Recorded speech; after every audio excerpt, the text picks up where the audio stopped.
Hi, all JEE NEET aspirants.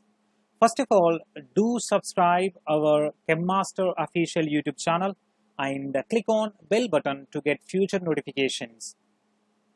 So here, our aim is to make you score 100% from chemistry part of JEE NEET examinations. So stay tuned on CHEMMaster official YouTube channel.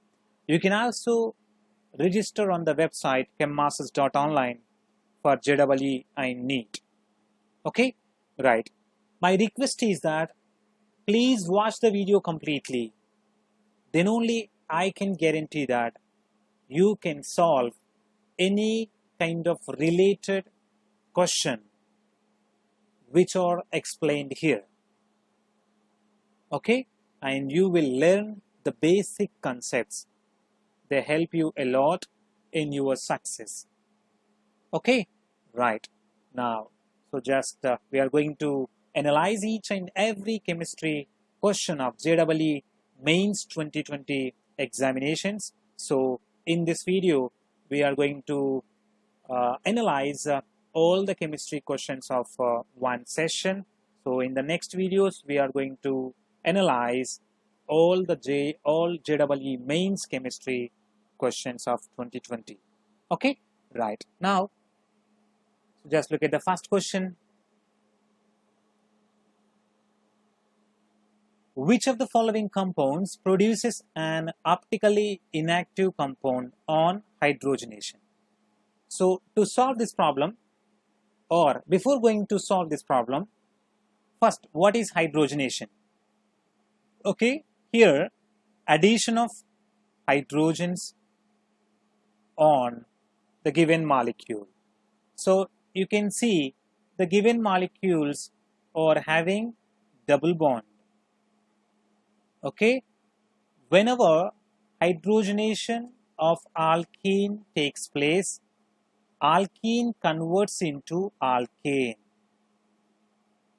Okay, alkene converts into alkane. So this is the basic concept you need to remember. Then just try to hydrogenate each and every compound which is given as the options. So this alkene converts to alkane. So what we say, unsaturation is converted to saturation. So here is the hydrogen. Now do the same thing on the second one.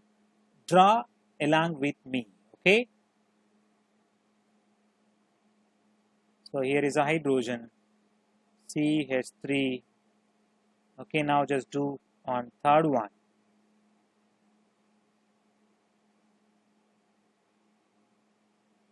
So I can say the practicing is very, very important for your success in chemistry. Okay, right. And I always tell you that watch the video completely. Then only you will get the best of the best from CHEMMaster official YouTube channel. Okay, now you can see the first carbon. So sorry, first compound and second compound, third and fourth. All of the double bonds are converted to single bonds. Now we need to find chiral carbons on each of the compound produced. So what is chiral carbon? In simple words, if a carbon is connected with 4 different atoms or groups, then that carbon is considered as chiral carbon. For example, if a carbon is connected with any 2 or 3 or 4 same atoms or groups, then that chiral is simply called as a chiral carbon, and the compound is a chiral compound. Okay, right. And just remember that, or just note that the compounds which are having chiral carbons are optically active. Okay, right. And the compounds which are having a chiral carbons are optically inactive. Okay, now so try to check the chiral and achiral carbons on the given on the products which are produced on hydrogenations of each and every option. Okay, right. The first one here you can see we have ethyl group, N-propyl, methyl, and hydrogen. So 4 different atoms or groups are connected on this carbon. That's why it is chiral carbon. Whenever the compound is having chiral carbon, then it can produce, then it is optically active. Now once again, which is considered as optically active? For example, if a compound rotates plane polarized light in a clockwise direction, we can simply give D, and whenever it rotates anti-clockwise direction, we can give L for it. Okay, right. And simply if a compound rotates plane polarized light, that compound is optically active.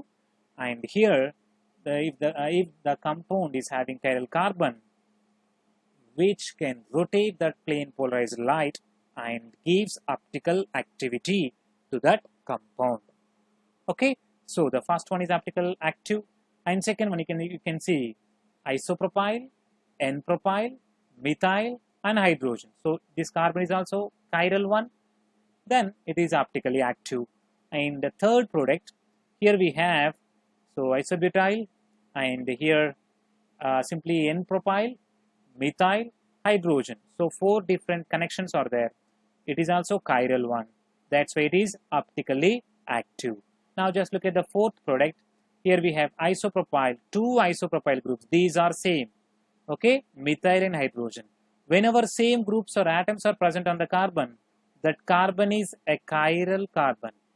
Okay, and whenever achiral carbons are present in the compound, that is optically inactive. That means the compound is not going to rotate plane polarized light. Got it? So fourth option or fourth compound on hydrogenation produces optically inactive compound. Okay, so my videos will just looks like longer. I always try to say that. So you may get some what I say. You may feel some lagging of the video or concept. So have a patience, because I can say that at your learning stage, just give the extra patience. Then only you can learn the corners of the concepts. That means the deepest concepts. So they helps you a lot in your career success. Okay, so that's why. So don't try to look for shortcut routes at the initial learning stages. Okay, after learning the complete concepts or the deepest concepts, then you can easily find short ways to solve the particular answers. Okay, so my suggestion is, so just to try to focus on learning the basic concepts at the first stages. Okay, right. Now the next question.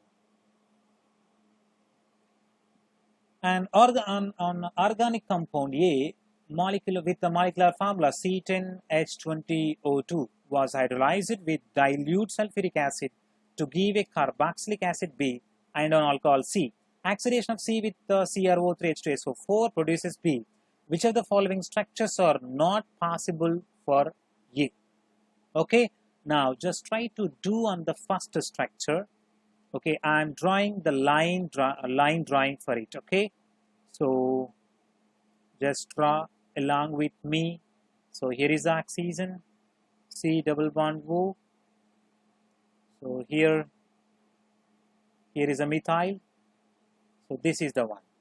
Okay, on hydrolysis, so always H plus go here and OH minus goes here, because OH minus attack here, H plus attack on oxygen. Okay, so in that case it produces OH and carboxylic acid functional group. Okay, just say carboxylic product as the B, alcohol as C. What is given here? The oxidation of C with chromic acid, chromic oxide, CrO3 H2SO4. The combination will give chromic acid. Okay, and just remember that secondary alcohols on oxidation with chromic acid results ketone. Okay, so here the product is the ketone. So you can see that after oxidation, the product is not equal to B. Okay, so the first one is not going to give the product B after oxidation of C. Okay, so this is the correct answer. Now try to check all the options here. Now on the second case, now I'm drawing the line drawing here. So CH3, and here you can see C double bond O. So here is the oxygen, and here is the okay, after CH2, and here, okay, then CH2 and CH3. Okay, so this is the line drawing of the second one. Now do the hydrolysis here, H plus and OH minus. In this case you can get, so here C double bond O, OH, this is the one, and here you can get OH. So this is the alcohol you can get. So B and C. So just give C for all the alcohols. Okay, because alcohols only oxidized with CrO3. Okay, so here the carboxylic acid is highly oxidized. So there is no further oxidation for it. Okay, so that's why here we need to give label C for alcohol only. Okay, right. Now on this oxidation, the primary alcohol, just remember that the primary alcohol is completely oxidized to carboxylic acid functional group on chromic acid oxidation. Okay, so here what you will get, so simply you can get COOH. Now you can check the product of B on oxidation with chromic acid is absolutely same as B. Sorry, here oxidation of C, okay, the product which is produced on oxidation of C is absolutely equal to the product B. Okay, so the information is same, and the structure 2 is simply concluding the information which is given in the problem. And now third one, just try on third one. 1, 2, 3. So just draw. I now C double bond O. So here next oxygen, and 1, 2, 3, 4. Okay, so 1, 2, 3, 4. Okay, now just do the same thing. Here you will get C double bond O, OH, and next one is alcohol. Now on the oxidation with chromic acid, the primary alcohol is completely oxidized to produce the carboxylic acid product. Okay, so here you can see the carboxylic acid is having 4 carbons, and the product B is also having 1, 2, 3, 4. So 4. These two are same. Okay, so 3 is also just justifying the information which is given. Now just try to check the fourth one here. Okay, so 3 methyl group on this carbon. Now in the next case, C double bond O. So here O, CH2, and here just 3 methyl group. Okay, now the hydrolysis takes place here, OH here, H plus here.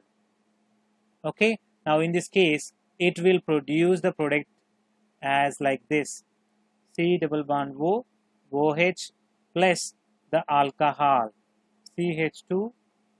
So this is the product. On oxidation with CrO3, H2SO4, the primary alcohol is completely oxidized. So here formation of COOH, and you can see B and the product of C are same. Okay, so after analyzing all the options, we conclude that the compound 1 is not going to produce the products as given in the problem, and that is our answer. Okay, right. So next question, the mechanism of SN1 reaction is given here. So sir, student, just look at the question here. A student writes general characteristics based on the given mechanism as. Now, to give answer for this problem, we need to have the command on substitution reaction mechanisms. Okay, so in SN1, weak nucleophiles are favored one. Why? Because, so you can see that the alkyl halide in a first step produces carbocation. Okay, here the carbocation. It is only, that means the nucleophile in the second step is going to attack on this carbocation. The first step is rate determining step or slow step. That's why we are considering it as SN1. Okay, and here if the nucleophile is a strong nucleophile, it directly attack on the electrophilic carbon of alkyl halide, okay, and leads to SN2 substitution. Okay, so that's why here if a nucleophile is weak nucleophile, then it allows the alkyl halide to produce carbocation. After producing carbocation, nucleophile attacks. Okay, so if it is weak, then SN1 is favored one. So first statement is the correct statement. Next, the carbocation would be easily formed if the substituents are bulky. We know that in SN1, tertiary alkyl halides involved, because you can see, for example, if we have bulk alkyl groups here, then the nucleophile, for example, the strong nucleophile is also not able to attack here on this carbon because the steric repulsions can be observed. That's why whenever the bulk substituents are present on the alkyl halides, in a first step, they try to lose the halide and they will produce carbocation. Then only nucleophile will attack. That's why the bulk substituents favor SN1 mechanism. So second statement is also the correct one. Okay, the third statement, the reaction is accompanied by racemization. So you can see that when you take the tertiary carbocation, the nucleophile can attack from either side. Okay, so in this case, racemic mixture 50% products are observed. Okay, so all the three statements are correct. Now fourth statement, just look at the fourth statement. The reaction is favored by non-polar solvent. It is wrong statement because you can see here the SN1 reaction mechanism where the carbocation is stabilized with that solvent, okay, solvent ions. If the solvent is polar in nature, then only the carbocation is stabilized, and it's the polar solvent separates the anion, that is halide ion, from that carbocation, and which just gives the permission for the nucleophile, weak nucleophile, to attack that carbocation, and which leads to SN1 racemic products. Okay, so here from all the given four statements, we conclude that A, B, C are the correct statements. Okay, right. So next question. Which one of the following compounds possesses the most acidic hydrogen? You can see the fourth option is the correct one, because after losing proton, the negative charge on this carbon is stabilized with the delocalization of pi electrons of 3 carbonyl groups. That's why. So the negative charge is having highest stabilization among all the given options through the carbonyl double bonds. Hence, fourth one having the most acidic hydrogen, and that is our answer. Okay. Next question. The thermal power plants leads to. Now, what is acid rain and how acid rain is going to form? So simply we can say that, for example, oxides of sulfur, okay, and oxides of nitrogens or enter into the atmosphere, okay, and they combine with water vapor, okay, and they combine with each other, and they will make the acids like HNO3, H2SO4, and they will pour along with the rain, and the water will become acidify, and we consider that water or rainwater as acidic water, and that rain is acidic rain. Okay, so simply that is about acidic rain. Now just try to check blue baby syndrome. Blue baby syndrome is a hereditary syndrome, a hereditary disease. Okay, so next one, ozone layer depletion. Ozone layer depletion is caused by chlorofluorocarbons, which will be released into the atmosphere from air conditioners, refrigerators, etc. Okay, now eutrophication. Do you know eutrophication? Simply the high nutrients, okay, the high quantity of nutrients in water increases the growth of water plants. So can you give the example for water plants? So simply algae. Okay, so the rapid growth of algae needs high amount of water.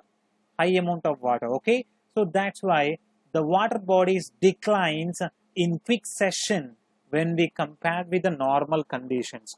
So this process is simply considered as eutrophication. Okay, so here the thermal power plants just so we can say that the hot water which is released from thermal power plants enter into the water bodies, and they dissolve, the hot water dissolve the metal or minerals, okay, minerals from the rock cells and rocks, and that's why the minerals increases, okay, or nutrients increase in that water, and which leads to rapid growth of algae, and they need high amount of water, and the water declines in quick succession, and simply we consider that whole process as eutrophication. That's why we conclude that thermal power plants leads to eutrophication, and our answer is the fourth one. Got it? And next question. An acidic buffer is obtained on mixing. So in simple case, try to react the weak acid with base NaOH. So you can see there is a formation of salt of, that is sodium salt of acetic acid and water. Okay, so this is a neutralization reaction. We well known it, and you can see that 1 mole of acetic acid reacting with 1 mole of sodium hydroxide, and with the same concentrations. Okay, so what we can say, for example, if we take 100 ml of acetic acid, then 100 ml of NaOH is consumed. Okay, so the total acid and bases are neutralized. Okay, now what is acidic buffer? Simply weak acid, okay, with its salt is considered as acidic buffer. That means the mixture must contain acetic acid and its salt. Then only it will give, or it result, acidic buffer. Okay, so here you can see that in the first option 100 ml of acetic acid reacting with 100 ml, so where the concentrations are same. Here in this reaction all the acetic acids are neutralized with NaOH. That's why there will be no extra acetic acid. So to form acidic buffer, we need to have extra acetic acid in that mixture. That means, for example, if we take 100 ml of NaOH, the acetic acid must be more than 100 ml. For just to say 200 ml of acetic acid, then only 100 ml of acetic acid is consumed by 100 ml of NaOH, and it produces sodium salt of acetic acid, and the solution remains extra remaining 100 ml of acetic acid. That is simply the mixture, acetic acid and its salt will be available in that mixture, and which is acting as a acidic buffer. Okay, and you can see the third option here, 100 ml of acetic acid reacting with 200 ml of NaOH, but it should be reversed. that is 200 ml of acetic acid and 100 ml of NaOH. So there is no correct option in the given problem for the given problem. So you may get the answer, extra answer for it. Okay. So the second and fourth are completely nonsense, because HCl and NaCl not going to produce the buffer, and also HCl and sodium acetate is not going to produce buffer. Okay, right. So here there is no correct answer option is given for the problem.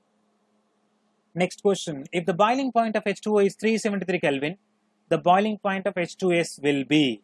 We know that water in its liquid state has hydrogen bonds. So just like this.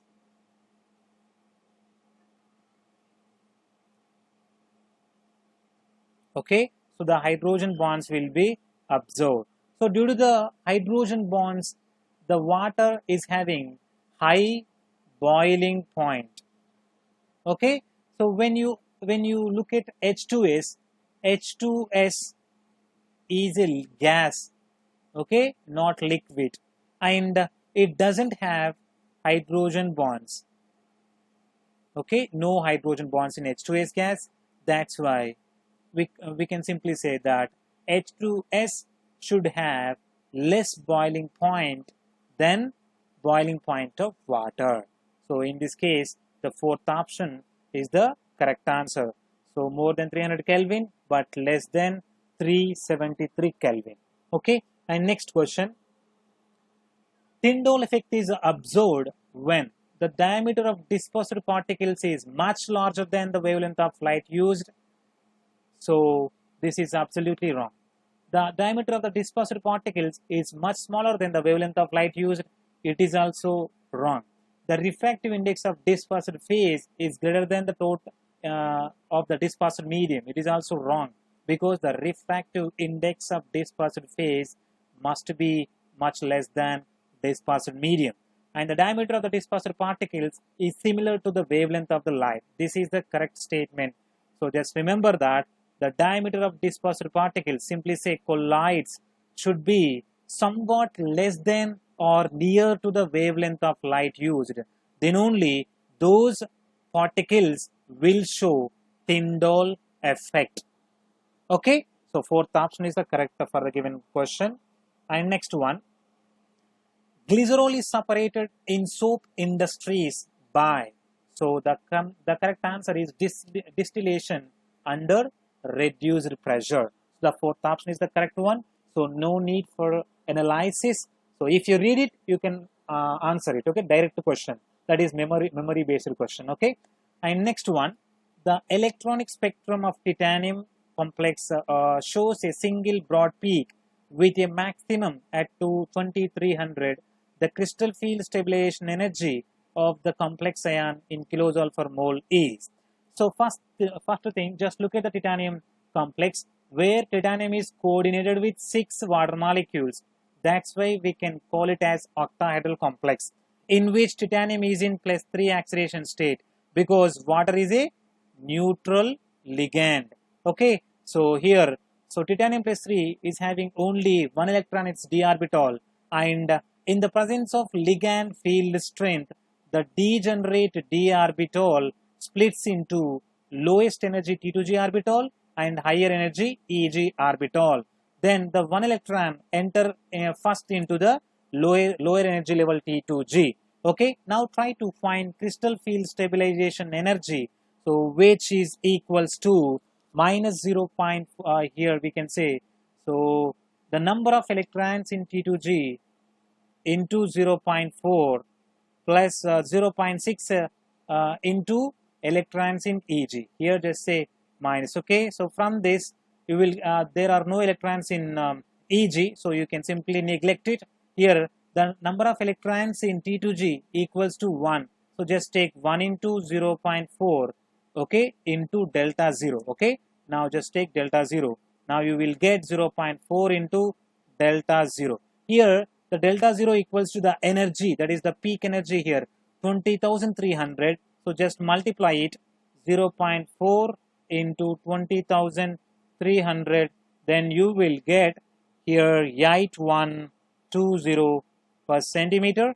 Now we have given that 83.7 per centimeter equals to 1 kilojoule per mole. That's why just divide it with 83.7. Then you will get here? You will get 97 kilojoule per mole. So option 4 is the correct answer. Got it? And next one. The Zeldal method of nitrogen estimation fails for which of the following reaction products? So just remember that Zeldal method is used to estimate nitrogens in an organic and inorganic compounds. Okay, so and just remember that if the compound has nitro functional groups and azo functional groups, okay, those compounds are not going to estimate with Zeldal method for nitrogen, because the nitro group and azo functional groups are not going to convert into NH4 plus their respective ammonium cations. Okay, so Zeldal method estimates nitrogen in the compounds from NH4 plus. Okay, so that's why they are not going to produce NH4 plus, so they are not going to give test for Zeldal method. Now try to check the product here. Nitro NO2 functional group on reaction within HCl, that is reduction of NO2 takes place. So simply it produces aniline. So the amine functional group converts or can be converted into its respective ammonium and the ammonium cation. So Zeldal method is applicable to find or to estimate nitrogen for this product. Okay, so it is applicable for this reaction product. Now try to check here. The nitrile functional group is reduced with lithium aluminum hydride into amines. Okay, here also NH2 can be converted into NH4 plus, then the product can be, the nitrogen in the product can be estimated with this Zeldal method.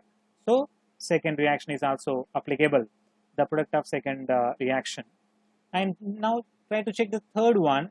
When you apply tin chloride HCl, so it produces already as we said here, tin chloride HCl followed by hydrolysis, it produces aldehyde, okay, and ammonia.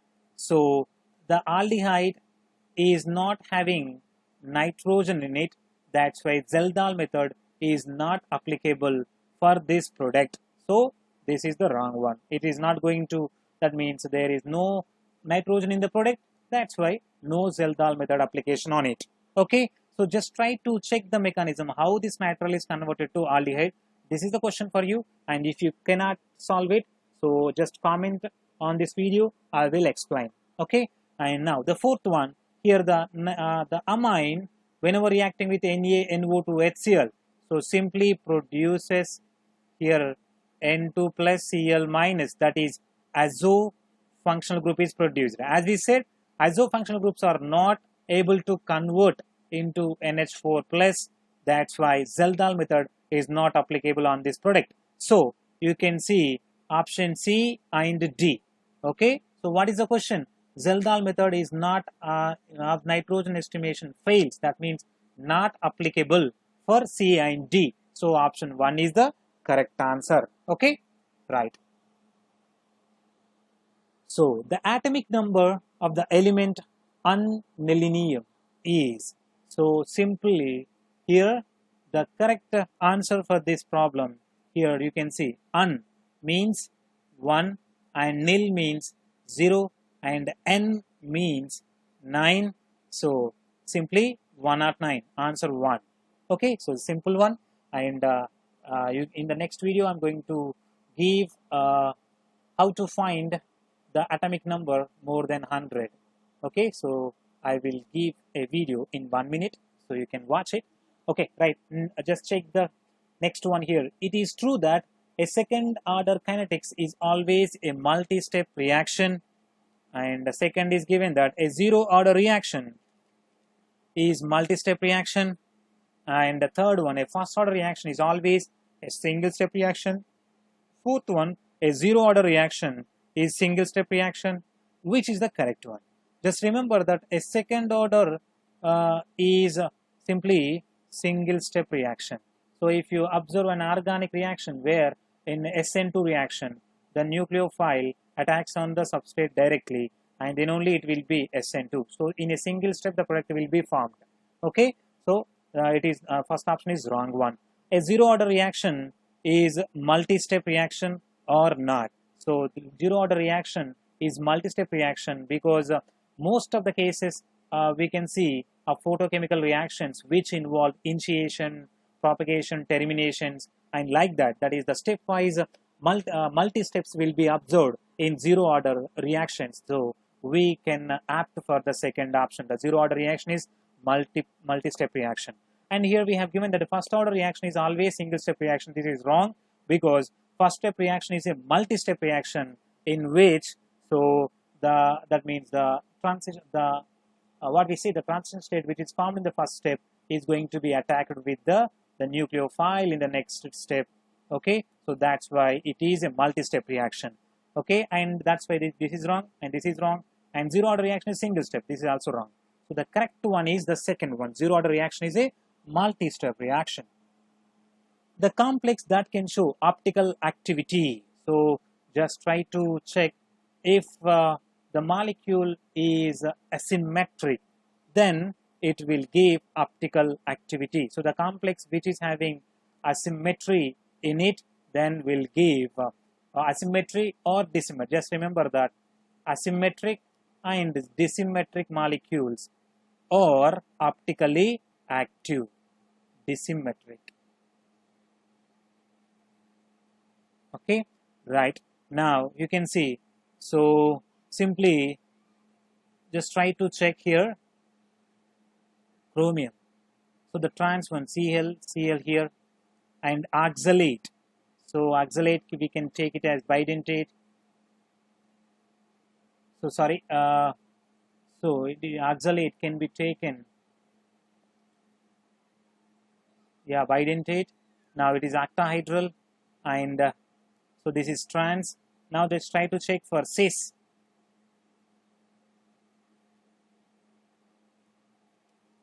So this is the cis one, chlorine and chlorine. So cis, just remember that always the cis is optically active, trans is inactive. Okay, so the fourth option is the correct answer for the given problem. So just try to check why not second and third. This is the question for you. And why the trans is trans one. So I'm just doing this to get your response as a comments. Okay, so if you comment it, that means you are interested to know that answer. So I will explain it in the comment. Okay, next one, aquaria is used for dissolving noble metals. The gas evolved in this processes. Simply first option is the correct one. NO is released in those reactions. So just try to take when gold, so reacting with aquaria plus NO3 minus plus 4Cl minus, so which produces AuCl4 minus plus NO2 H2O. Okay, so here you can see NO is produced. Now try to apply on platinum. 3 moles of platinum reacts with 4 HNO3 plus 18 HCl will produce 3 H2PT Cl6 complex, okay, plus 4 NO gas plus 8 Cl2. So here is also NO. That means in aquaria 1:3 ratio of HNO3 HCl combination gives aquaria, and the platinum and gold dissolve in aquaria and they produce NO gas. Okay, so option 1 is the correct answer for the given problem.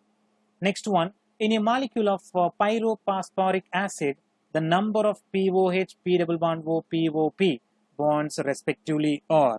So already I told you that, so you need to have the strong command on structures of oxo acids of phosphorus and sulfur.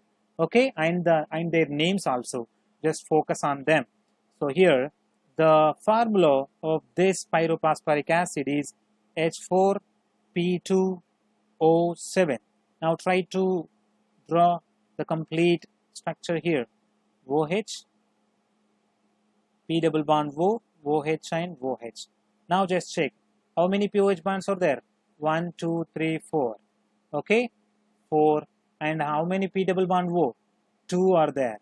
Okay, and how many POP bonds are there? 1 is there. So option 4 is the correct answer. Okay, next one, the anti-fertility drug novesterol can react with. So here you need to know the structure of novesterol. Then only you can answer for this problem. Otherwise, you cannot. Okay, right. Now, so which is having OH here, then terminal alkyne. So here you will have 1CH3. So this is novesterol. Okay, so the drug structures are very important for you. And now this is about novesterol. Now, so we need to apply the combinations of reagents, and so are they going to react with the novesterol or not? So here, when you apply bromine water, what happens? So for example, I'm just giving so the general reactions. So when you apply bromine, so here just write Br and Br, then the alkyne can act as nucleophile and attack on bromine. So here is a loss of Br minus, so which is going to attack, loss of Br minus, and this the lone pair of electrons on Br attack on other side. In this case, you can get bromonium ion.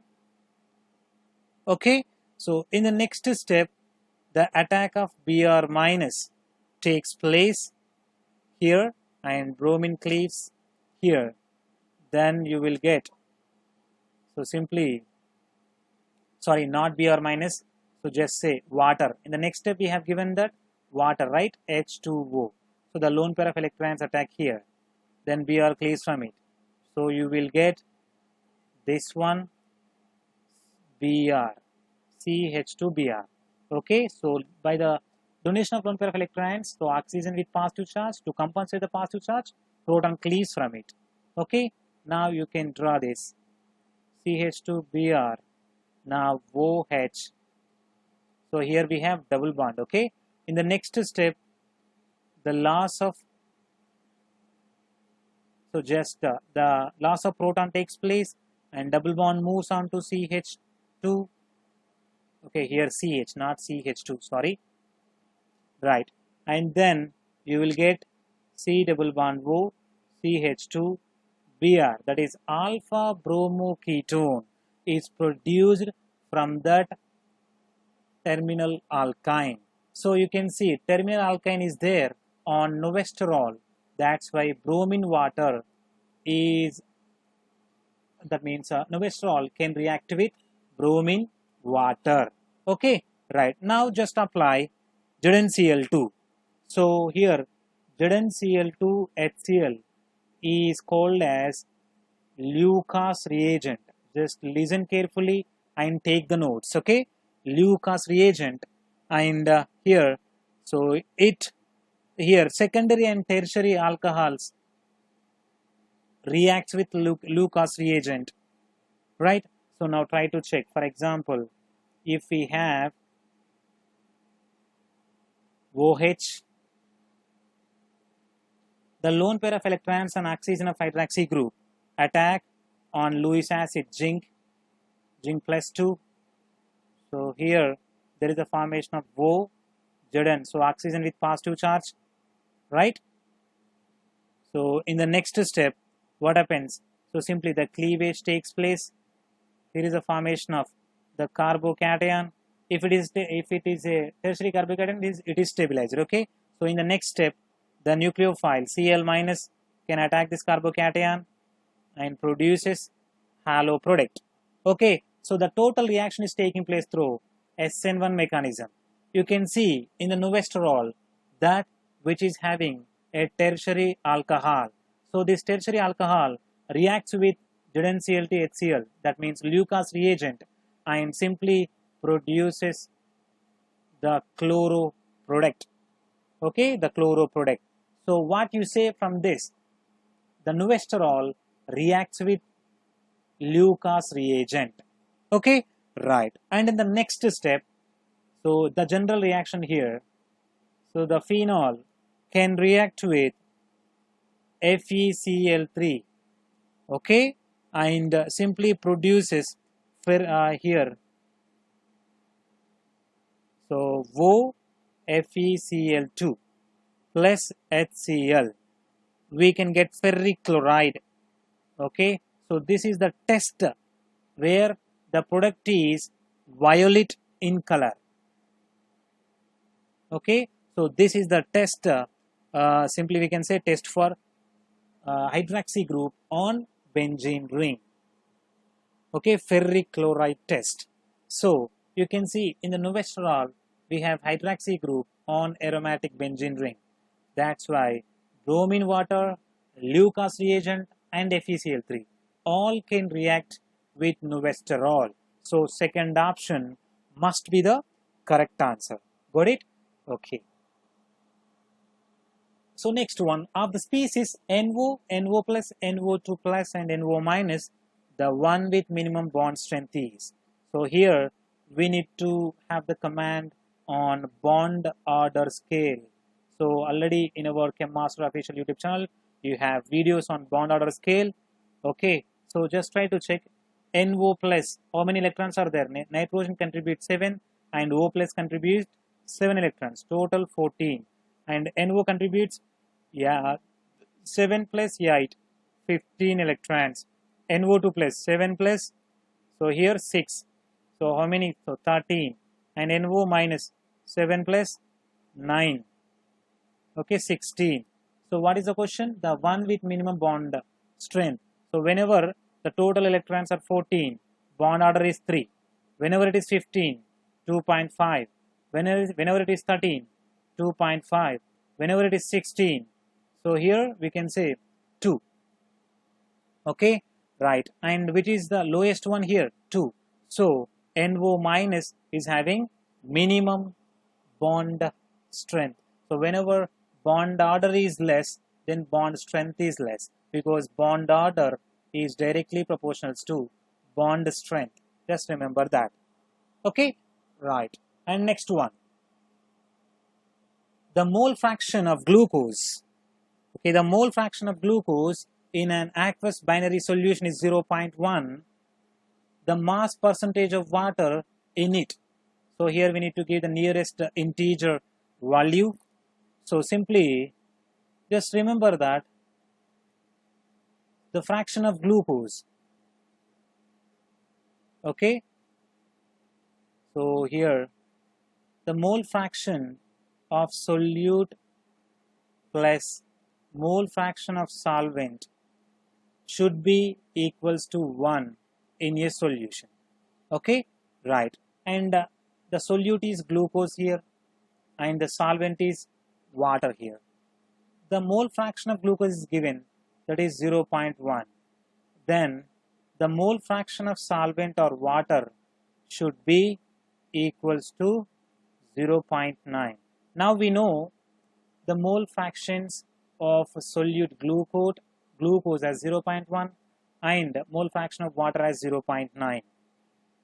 Okay, right. Now the mass percentage of H2O equals to the product of mole fraction of H2O into mass of H2O by mole fraction of glucose into here mass of glucose plus mole fraction of water into mass of water. Okay, now we know that mass of water is equals to 18 and mass of glucose equals to 180. Now just